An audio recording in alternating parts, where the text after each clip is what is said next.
শূন্য থেকে তুলে দলকে বিধানসভায় নিয়ে গিয়েছেন তিনি। এতদিনে বিধায়ক হিসাবে শপথ নিলেন কংগ্রেসের বাইরন বিশ্বাস। সাগরদিঘি উপনির্বাচনের ফল ঘোষণার 20 দিন পর বুধবার শপথ গ্রহণ করলেন বাইরন।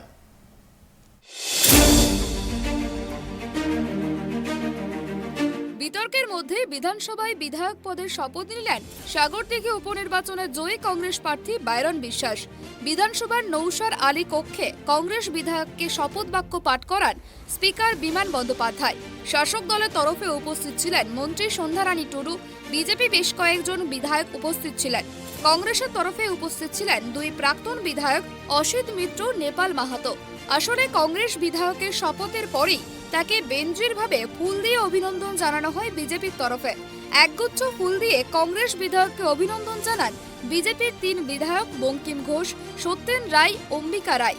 বিরোধী দলনেতা শুভেন্দু অধিকারী এদিন বিধানসভায় আসতে পারেননি, তবে শুভেন্দুর নির্দেশেই ওই 3 বিজেপি বিধায়ক বাইরনকে শুভেচ্ছা জানিয়েছেন বলেই খবর।